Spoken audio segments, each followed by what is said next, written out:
আসসালামু আলাইকুম রহমতুল্লাহি ওবরাকাতুহ। বিসমিল্লাহির রহমানির রহিম। আলহামদুলিল্লাহি রাব্বিল আলামিন ওয়াল আকিবাতু লিল মুত্তাকিন। আসসালাতু ওয়াসসালামু আলা নাবিয়্যিহি মুহাম্মাদিন ওয়া আলিহি ওয়া আসহাবিহি আজমাইন। আম্মা বাদ। সম্মানিত দিনদার ভাই বোনেরা, পবিত্র কুরআনুল কারীমের পবিত্র আয়াতের মাধ্যমে শরীর বন্ধ, বাড়ি বন্ধ, জাদু টোনা, বান সেহের, বেলাক ম্যাজিক, এক কথায় জিন ও ইনসানের সকল প্রকার অনিষ্টতা থেকে বাঁচার জন্যে ৩৩ আয়াতের আমল যুগ যুগ ধরে মুসলিম উম্মার কাছে সমাদৃত। বন্ধুরা আমার, এই কথা শুধু আমার মুখের কথা নয়। আপনি যদি গুগলে অথবা ইউটিউবে ৩৩ আয়াতের ফজিলত লিখে সার্চ দেন, আপনি অগণিত অসংখ্য ভিডিও এবং আর্টিকেল পেয়ে যাবেন, যেখানে পবিত্র কুরআনুল কারীম থেকে ৩৩টি আয়াত উল্লেখ করে এর ফজিলত সম্পর্কে বিস্ময়কর অনেক ঘটনাবলী উল্লেখ করা হয়েছে। তো বন্ধুরা আমার, আপনারা আমার হাতে যে কিতাবখানা দেখতে পাচ্ছেন, এটি হচ্ছে বাংলাদেশের একটা অন্যতম সহিহ দরবার, সারসিনা দরবার শরীফ থেকে প্রকাশিত ওজিফায়ে সালিহিন। এই কিতাবের মধ্যেও ৩৩ আয়াত নিয়ে অত্যন্ত চমৎকার দুটো ফজিলত এবং কয়েকটি ঘটনা বর্ণনা করা হয়েছে। বন্ধুরা আমার, ইতোমধ্যেই আমি ৩৩ আয়াত নিয়ে একটা ভিডিও আপলোড করেছিলাম আমার প্রথম চ্যানেল সাইফুল টিভির মধ্যে। সেখানে আমি বাংলাদেশের আরেকটা অন্যতম সহিহ দরবার ঝালকাঠি নেসারাবাদ দরবার শরীফ থেকে প্রকাশিত দোজাহানের সম্বল কিতাব, যে কিতাবের রচয়িতা বাংলাদেশ তথা বিশ্বের অন্যতম আলেমে দিন, হাদিয়ে জামান, মুজাদ্দিদে মিল্লাত হজরত মাওলানা আজিজুর রহমান নেসারাবাদী কায়েস সাহেব হুজুর রহমতুল্লাহ আলাই। তো বন্ধুরা আমার, হজরত কায়েস সাহেব হুজুর রহমতুল্লাহ আলাইও এই ৩৩ আয়াত পড়ার জন্যে আমাদেরকে খুব রকম উৎসাহিত করতেন। তিনি তার দোজাহানের সম্বল কিতাবের মধ্যেও এই ৩৩ আয়াত নিয়ে অত্যন্ত সুন্দর কয়েকটি ঘটনা উল্লেখ করেছেন। তো বন্ধুরা আমার, আমি আজকে আপনাদের অনুরোধে এই সাইফুল টিভি 2 আমার দ্বিতীয় চ্যানেলে ৩৩ আয়াত আপলোড করতে যাচ্ছি। আমার অনেক ভাই বন্ধুরা ৩৩ আয়াত ধীরে ধীরে তেলাওয়াত করে আমাকে শোনাতে বলেছিলেন এবং সেই সাথে পবিত্র কুরআনুল কারীম থেকে ৩৩ আয়াতের অর্থ এখানে তুলে ধরতে বলেছিলেন। তো বন্ধুরা আমার, আমি শুধু সংক্ষেপে একটা কথাই বলবো। ৩৩ আয়াত সম্পর্কে বুজুর্গানে দিন সাক্ষী দিয়েছেন, এটা এমন এক আয়াত যেটা পড়ে যদি কেউ রাত্রিবেলাতে শুয়ে যায়, ওই বাড়ি চুরি ডাকাতি থেকে শুধু রক্ষা পায় না, সকল ধরনের অনিষ্টতা থেকে রক্ষা পায়। ৩৩ আয়াত যদি কেউ সকাল সন্ধ্যা নিয়ম করে পড়ে তার গা ঝেড়ে নেয়, তাহলে ওই শরীরের উপরে কোনো ধরনের জাদু টোনা, বান সেহের, বেলাক ম্যাজিক আসর করতে পারে না, কাজ করতে পারে না। ৩৩ আয়াত যে ব্যক্তি পাঠ করে সেই শুধু নিরাপদে থাকে না, তার আত্মীয় স্বজন, তার পাড়াপড়শি সহ সকলকে আল্লাহ রাব্বুল আলামিন মেহেরবানি করে এই ৩৩ আয়াতের বরকতে রক্ষা করে থাকেন। তো বন্ধুরা আমার, এরকম অনেক ঘটনা বিভিন্ন কিতাবের মধ্যে পাবেন। আমি শুধু এই আমার জীবনের একটা ছোট্ট ঘটনা, এই কয়েকদিন আগের ঘটে যাওয়া একটা ঘটনা আপনাদের সামনে উল্লেখ করতে চাই। বন্ধুরা আমার, আপনারা যারা আমার প্রথম চ্যানেল সাইফুল টিভির সাবস্ক্রাইবার রয়েছেন, তারা অনেকেই জেনে গেছেন যে ২৭শে জুলাই ২০২০ সোমবারে আমার বাসা ডাকাতি হয়েছিল। কিন্তু সেখানে একটা কথা আপনারা সবাই জেনেছেন যে আমার বাসা অনেকগুলো লকার ভাঙ্গা হয়েছে, অনেকগুলো কক্ষ ভাঙ্গা হয়েছে, কিন্তু সেই ডাকাত দল পরাস্ত হয়ে বাড়ি থেকে বিদায় নিয়েছিল। শুধু আমাদের ১-২ জন মানুষের মোকাবেলা করেও কিন্তু তারা দাঁড়াতে পারেনি। তো বন্ধুরা আমার, অনেকেই অনেক রকমের মন্তব্য আপনারা করে থাকবেন। আমি আরও একটা ভিডিওর মধ্যে বলেছিলাম, এটি আমারও কোনো কারামত নয়, আমার আব্বারও কোনো কারামত নয়, এটি হচ্ছে পবিত্র কুরআনুল কারীমের ৩৩ আয়াত এবং আয়াতুল কুরসির আমলের ফজিলত। বন্ধুরা আমার, আমি সেখানে বলেছিলাম আমাদের ফ্যামিলির কেউ না কেউ নিয়মিতভাবে ৩৩ আয়াতের আমলটি করে থাকেন। সবাই কম বেশি প্রতিদিন শোয়ার আগে আয়াতুল কুরসির আমলটা করে তারপর শুতে যান। তো বন্ধুরা আমার, আমি বলেছিলাম যে এই যে এত বড় ডাকাত দল বাড়ি তন্ন তন্ন করে খুঁজেও টাকাও নিতে পারলো না, স্বর্ণ গহনাও নিতে পারলো না, মাত্র 2টো মানুষের সামনে তারা পরাস্ত হয়ে চলে গেল। এর মূল কারণ এই পবিত্র কুরআনুল কারীমের বর্ণিত ৩৩ আয়াত এবং আয়াতুল কুরসির ফজিলত। তো বন্ধুরা আমার, এই ঘটনার পর আমি নিজেও বিস্মিত হয়ে গেছি। আমার চোখ বেয়ে পানি গড়িয়ে পড়ে যখন এই ঘটনা আমার মনে আসে যে এতগুলো মানুষ আমাদের সামনে পেরে উঠলো না। কি কারণে? আসলে কিছুই আমাদের ছিল না, অস্ত্র ছিল না, বন্দুক ছিল না, একটা আমল ছিল 33 আয়াত এবং আয়াতুল কুরসি। তো বন্ধুরা আমার, সেজন্যে আমি প্রণোদিত হয়ে আবারও আপনাদের সামনে 33 আয়াত তেলাওয়াত করব। আপনারা এই 33 আয়াত ধীরে ধীরে আমার তেলাওয়াতটুকু শোনার চেষ্টা করবেন। যারা পারেন তেলাওয়াতটা সম্পূর্ণরূপে মুখস্থ করার চেষ্টা করবেন। যারা সেটা না পারেন, আপনারা 33 আয়াতটা শোনার চেষ্টা করবেন। এই 33 আয়াত যদি আপনি নিয়ম করে শুনতেও পারেন, আপনার দেহটা বন্ধ থাকবে, আপনার বাড়িটা বন্ধ থাকবে, আপনার সকল প্রকার অনিষ্টতা থেকে আপনার সন্তান সন্ততি, আপনার আত্মীয় স্বজন, প্রতিবেশী, আপনার ঘর, আপনার বাড়ি নিরাপদ থাকবে। তো বন্ধুরা আমার, এই 33 আয়াত থেকে জাদু টোনা বান সেহের কাটার কয়েকটা নিয়ম রয়েছে। আমি এই 33 আয়াত তেলাওয়াতের পরে সর্বশেষে আমি সেই নিয়মগুলো শিখিয়ে দিব, যে পদ্ধতিতে আপনি 33 আয়াতের আমলটা করলে ইনশাআল্লাহ আপনার পেটে কোনো তাবিজ থাকলে সেটি নষ্ট হয়ে যাবে, আপনার বাড়িতে কোনো তাবিজ, তোমার জিন চালান অথবা কোনো ধরনের ব্ল্যাক ম্যাজিকের ক্ষতি অনিষ্টতা থাকলে সেটি নষ্ট হয়ে যাবে। এক কথায় 33 আয়াতের এমন কিছু ফজিলত, এমন কিছু আমল আমি আপনাদের শিখিয়ে দিব, ইনশাআল্লাহ এর মাধ্যমে সকল প্রকারের অনিষ্টতা থেকে আপনি নিজে এবং আপনার সন্তান সন্ততি, আপনার বাড়িঘর, আপনার ব্যবসা প্রতিষ্ঠানকে আপনি হেফাজত করতে পারবেন আল্লাহ রাব্বুল আলামিনের অশেষ রহমতে। তো বন্ধুরা আমার, এখন আমি আপনাদের সামনে পর্যায়ক্রমে 33 আয়াত তুলে ধরব। বন্ধুরা আমার, 33 আয়াত তেলাওয়াতের শুরুতেই একটা ভুল আপনাদের ভাঙিয়ে দিচ্ছি। সেটি হচ্ছে, অনেকেই 33 আয়াত গণনা করে বলে থাকেন যে স্যার, এখানে আপনি যা তেলাওয়াত করেছেন তাতে 33 আয়াত হয়নি, হয়ে গেছে 38 আয়াত। বন্ধুরা আমার, এই প্রশ্নটি আমারও ছিল। মূলত এর অ্যান্সার হচ্ছে, আমাদের দেশের কোরআন শরীফ এবং অ্যারাবিয়ান কান্ট্রির কোরআন শরীফের মধ্যে আয়াতের গণনা পদ্ধতির মধ্যে কিছুটা মত ভিন্নতা রয়েছে। যে আয়াতগুলোকে আমরা দুটো আয়াত বলি, সেই আয়াতগুলোকেই কোনো কোনো কান্ট্রির কোরআন শরীফের মধ্যে এক আয়াত হিসেবে উল্লেখ করা আছে। সেই কারণে আমাদের দেশের কোরআন শরীফ থেকে যদি আপনি গণনা করেন, তাহলে 33 আয়াত মূলত 38 আয়াত হিসাবে দেখা যায়। মূলত পৃথিবীর সমস্ত কিতাবের মধ্যেই 33 আয়াত এগুলোই রয়েছে, যেগুলো এখন আমি আপনাদের সামনে তেলাওয়াত করে শোনাবো। আর একটা কথা হচ্ছে, বিভিন্ন কিতাবের মধ্যে 33 আয়াতের মতো আর একটা আমল পাওয়া যায়, সেটা হচ্ছে মনজিল। কিন্তু এই মনজিলে বর্ণিত আয়াত এবং 33 আয়াতে বর্ণিত আয়াতের মধ্যে কিছুটা পার্থক্য রয়েছে। মনজিল আর 33 আয়াত এক নয়। বন্ধুরা আমার, যত কিতাবের মধ্যে 33 আয়াতের আমলটি উল্লেখ করা আছে, সব কিতাবের মধ্যেই একটা আমল বলা হয়েছে যে 33 আয়াতের শুরুতে সূরাতুল ফাতিহা এবং 33 আয়াতের শেষে 4 কুল অর্থাৎ সূরা কাফিরুন, সূরা কুল হুয়াল্লাহ, সূরা ফালাক এবং সূরা নাস পাঠ করতে হয়। তো বন্ধুরা আমার, 33 আয়াতের শুরুতেই আমি আপনাদের সামনে সূরাতুল ফাতিহা তেলাওয়াত করছি। আউযু বিল্লাহি মিনাশ শাইতানির রাজীম। বিসমিল্লাহির রহমানির রহিম। আলহামদুলিল্লাহি রাব্বিল আলামিন। আর রহমানির রহিম। মালিকি ইয়াউমিদ্দিন। ইয়্যাকা না'বুদু ওয়া ইয়্যাকা নাস্তাঈন।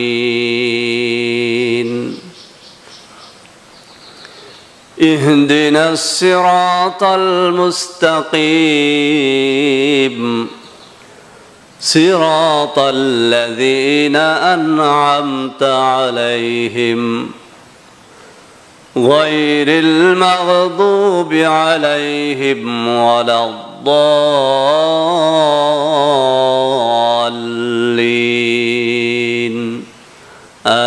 آمين।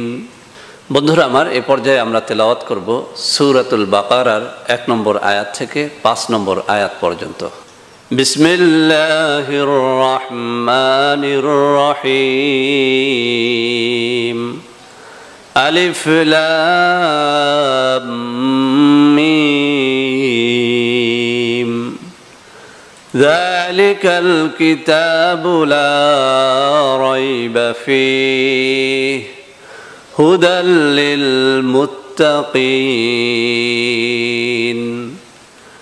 الذين يؤمنون بالغيب ويقيمون الصلاة ومما رزقناهم ينفقون والذين يؤمنون بما أنزل إليك وما أنزل من قبلك وبالآخرة هم يوقنون أولئك على هدى من ربهم وأولئك هم المفلحون বন্ধুরা আমার 33 আয়াতের জন্য এই পর্যায়ে আমাদের তেলাওয়াত করতে হবে সূরাতুল বাকারার 255 নম্বর আয়াত থেকে 257 নম্বর আয়াত পর্যন্ত। মূলত এই আয়াতের মধ্যেই রয়েছে আয়াতুল কুরসি।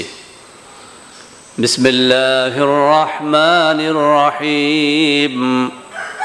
আল্লাহু লা ইলাহা ইল্লা হুয়াল হাইয়ুল কাইয়্যুম لا تأخذه سنة ولا نوم له ما في السماوات وما في الأرض من ذا الذي يشفع عنده إلا بإذنه يعلم ما بين أيديهم وما خلفهم ولا يحيطون بشيء من علمه إلا بما شاء وسع كرسيه السماوات والأرض ولا يؤوده حفظهما وهو العلي العظيم لا إكراه في الدين قد تبين الرشد من الغي فمن يكفر بالطاغوت ويؤمن بالله فقد استمسك بالعروة الوثقى لا انفصام لها والله سميع عليم الله ولي الذين آمنوا يخرجهم من الظلمات إلى النور والذين كفروا أولياؤهم الطاغوت يخرجونهم من النور إلى الظلمات أولئك أصحاب النار هم فيها خالدون বন্ধুরা আমার 33 আয়াতের জন্য এই পর্যায়ে আমাদের তেলাওয়াত করতে হবে সূরাতুল বাকারার 284 নম্বর আয়াত থেকে 286 নম্বর আয়াত। বিসমিল্লাহির রহমানির রহিম لله ما في السماوات وما في الأرض وإن تبدوا ما في أنفسكم أو تخفوه يحاسبكم به الله فيغفر لمن يشاء ويعذب من يشاء والله على كل شيء قدير آمن الرسول بما أنزل إليه من ربه والمؤمنون كل آمن بالله وملائكته وكتبه ورسله لا نفرق بين أحد من رسله وقالوا سمعنا وأطعنا غفرانك ربنا وإليك المصير لا يكلف الله نفسا إلا وسعها لها ما كسبت وعليها ما اكتسبت ربنا لا تؤاخذنا إن نسينا أو أخطأنا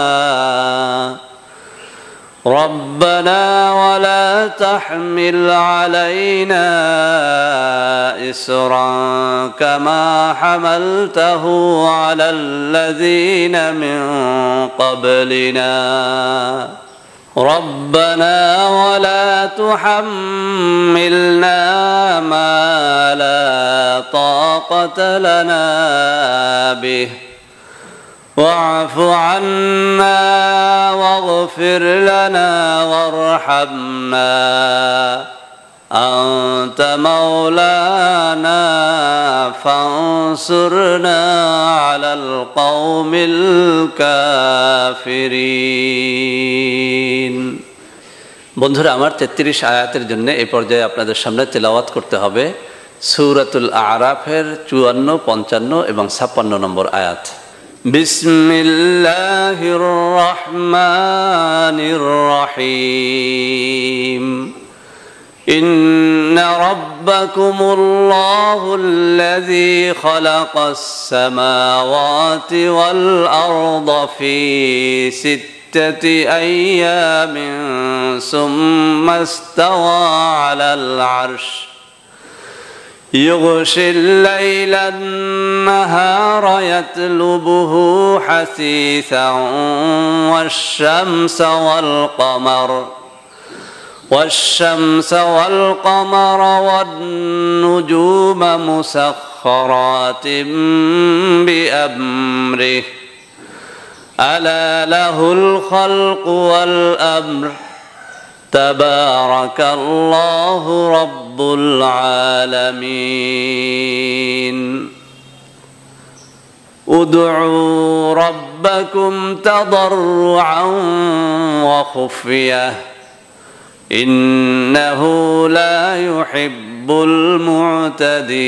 المعتدين ولا تفسدوا في الأرض بعد إصلاحها وادعوه خوفا وطمعا إن رحمة الله قريب من المحسنين বন্ধুরা আমার 33 আয়াতের জন্য এই পর্যায়ে আমাদের তেলাওয়াত করতে হবে সূরা বনি ইসরাইলের 110 নম্বর আয়াত থেকে 111 নম্বর আয়াত পর্যন্ত।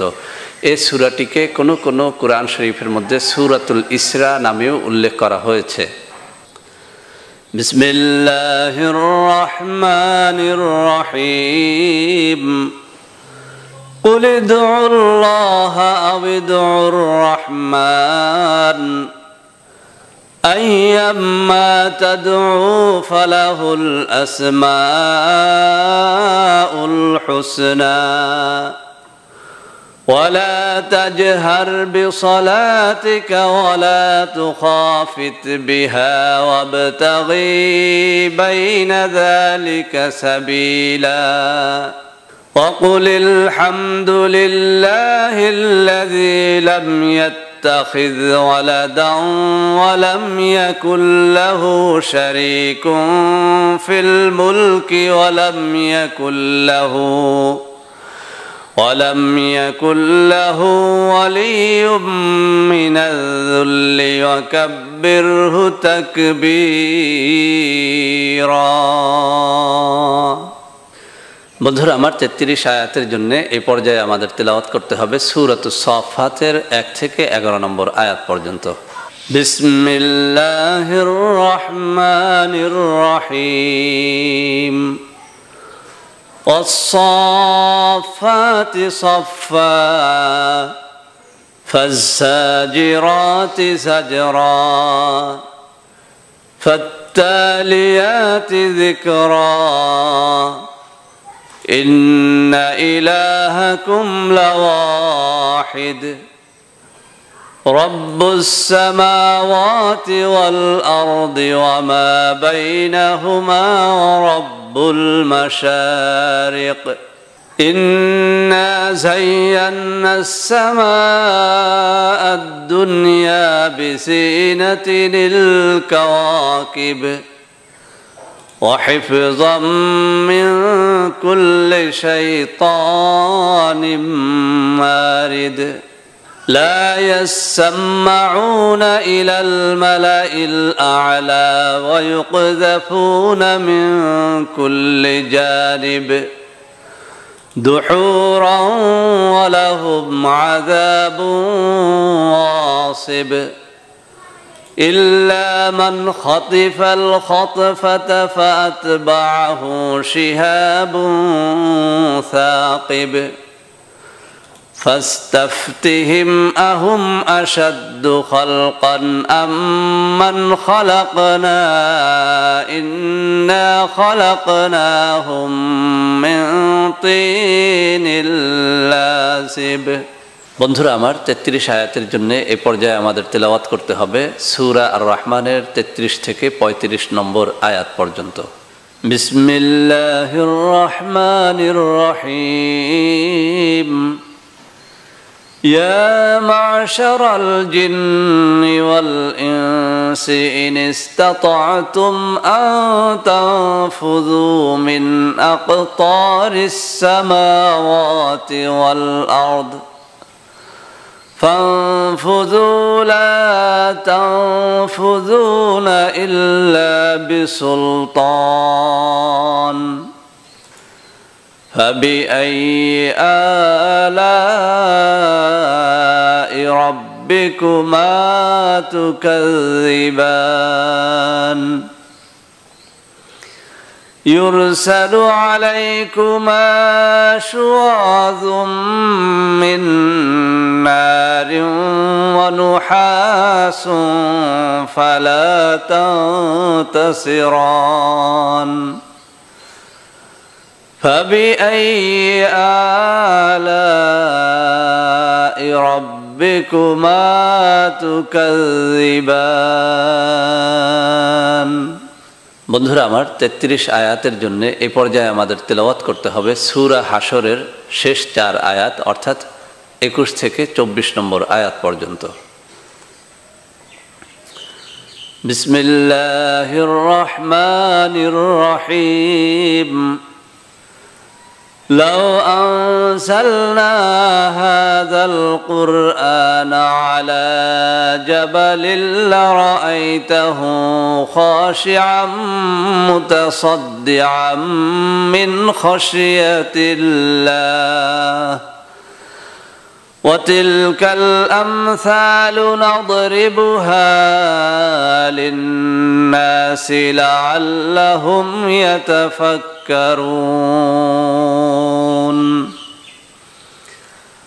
هو الله الذي لا إله إلا هو عالم الغيب والشهادة هو الرحمن الرحيم هو الله الذي لا إله إلا هو الملك القدوس السلام المؤمن المهيمن العزيز الجبار المتكبر سبحان الله عما يشركون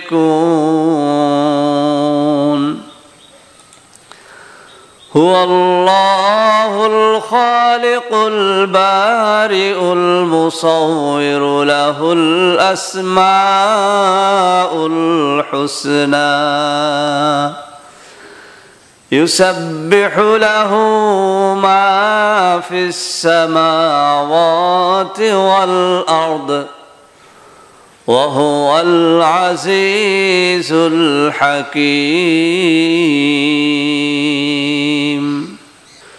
বন্ধুরা আমার 33 আয়াতের জন্য এই পর্যায়ে আমাদের তেলাওয়াত করতে হবে সূরা জিনের 1 থেকে 4 নম্বর আয়াত পর্যন্ত। বিসমিল্লাহির রহমানির রহিম।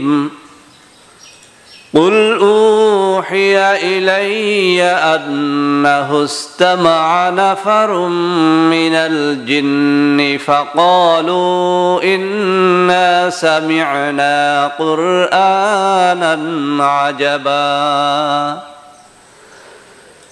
يهدي إلى الرشد فآمنا به ولن نشرك بربنا أحدا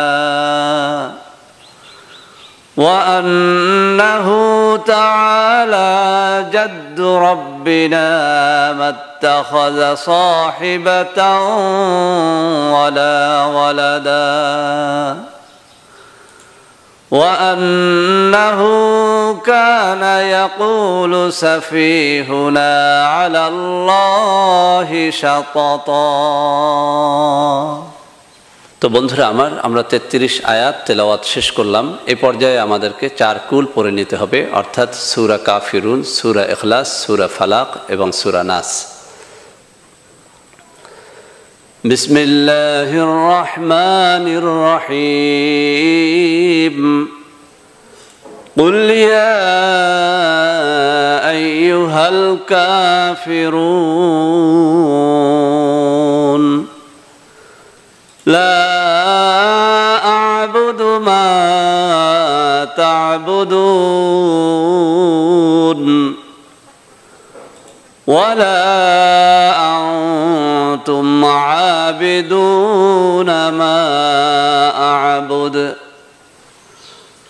ولا أنا عابد ما عبدتم ولا أنتم عابدون ما أعبد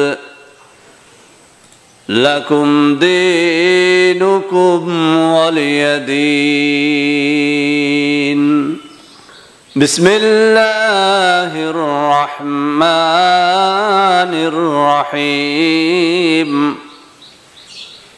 قل هو الله أحد الله الصمد لم يلد ولم يولد ولم يكن له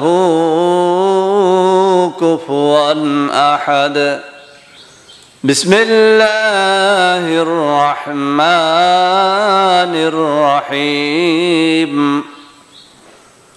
قل أعوذ برب الفلق من شر ما خلق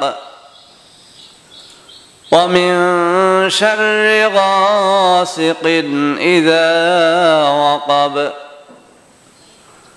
ومن شر النفاثات في العقد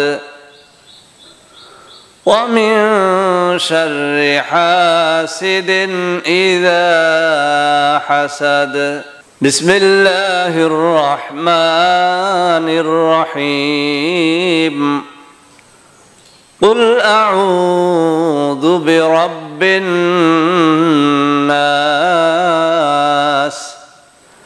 ملك الناس إله الناس من شر الوسواس الخناس الذي يوسوس في صدور الناس من الجنة والناس صدق الله العظيم। তো বন্ধুরা আমার, এই ৩৩ আয়াত বিভিন্ন রকমের সমস্যার জন্য বিভিন্ন নিয়ম ফলো করে ব্যবহার করতে হয়। যেমন জাদু টোনা বান সেহের যে কোনো প্রকারের জিন পরীর আছর, এক কথায় সকল প্রকারের অনিষ্টতা থেকে বাঁচার জন্যে সকাল ও সন্ধ্যায় একবার করে পড়তে হয়। অর্থাৎ প্রতিদিন ফজরের নামাজের পরে একবার এবং মাগরিবের নামাজের পরে একবার পড়ে দু হাতের তালুতে ফুঁক দিয়ে সেই হাতের তালু সমস্ত শরীরে মাসেহ করতে হয়, অর্থাৎ দু হাত দিয়ে সমস্ত শরীর ঝেড়ে নিতে হয়। এই কাজটি যে অভ্যাসে পরিণত করতে পারে সে সকল প্রকারের জিন ও ইনসানের অনিষ্টতা থেকে হেফাজতে থাকে। কোনো কঠিন জাদুগ্রস্ত বা জিনগ্রস্ত রোগীর আরোগ্যের জন্য এই ৩৩ আয়াত কয়েকটা নিয়মে আমল করতে হয়। ১ নম্বর হচ্ছে সকাল দুপুর ও রাত্রিতে এই ৩৩ আয়াত পড়ে তার শরীর ঝেড়ে দিতে হয়। ২ নম্বর হচ্ছে সকাল দুপুর ও রাত্রিতে এই ৩৩ আয়াত দিয়ে পানি পড়ে সেই পানি রোগীকে খাওয়াতে হয়। ৩ নম্বর হচ্ছে এই ৩৩ আয়াত কমপক্ষে প্রতিদিন একবার পানিতে ফুঁক দিয়ে সেই পানি দিয়ে রোগীকে গোসল করাতে হয়। ৪ নম্বরে হচ্ছে এই ৩৩ আয়াত খাঁটি সরিষার তেল অথবা যে কোনো তেলের মধ্যে পড়ে ফু দিয়ে সেই তেল রোগীর মাথার তালু থেকে পায়ের তালু পর্যন্ত সমস্ত শরীরে মালিশ করে দিতে হয়। ৫ নম্বর হচ্ছে এই রোগী যে ঘরে বসবাস করে ৩৩ আয়াত পড়ে পানিতে ফুঁক দিয়ে সেই পানি সেই ঘরে ছিটিয়ে দিতে হয়। ৬ নম্বর হচ্ছে এই ৩৩ আয়াত লবণে পড়ে ফুঁক দিয়ে সেই লবণ এই রোগীকে খাইয়ে দিতে হয়। এছাড়াও ৩৩ আয়াত পড়ে পানিতে ফুঁক দিয়ে এবং লবণে ফুঁক দিয়ে যদি কোনো ব্যক্তি প্রতিদিন সকাল দুপুর রাত্রিতে ৩ বার করে খায়, ওই ব্যক্তির পেটের মধ্যেও যদি কোনো প্রকারের তাবিজ তুমার থেকে থাকে অথবা কোনো খাদ্যের সাথে ওই ব্যক্তিকে যদি কেউ তাবিজ তুমার খাইয়ে সেই তাবিজ তুমার রক্তের সাথে মিশিয়েও দিয়ে থাকে, তাহলে ৩৩ আয়াতের বরকতে সেই তাবিজ এবং রক্তের সাথে মিশে যাওয়ার যে কোনো প্রকারের ক্ষতি লোসখান নষ্ট হয়ে যায়। তো বন্ধুরা আমার, আশা করি বিভিন্ন সমস্যার জন্য ৩৩ আয়াত কোন কোন পদ্ধতি অবলম্বন করে ব্যবহার করবেন সেই বিষয়টি আপনারা সুন্দর করে বুঝতে পেরেছেন। তো বন্ধুরা আমার, ভিডিওটি ভালো লাগলে লাইক করবেন, কমেন্ট করবেন, শেয়ার করবেন, আমাদের চ্যানেলটিকে ভালোবেসে সাবস্ক্রাইব করবেন। আল্লাহ হাফেজ। আসসালামু আলাইকুম ওয়া রাহমাতুল্লাহি ওয়া বারাকাতুহু।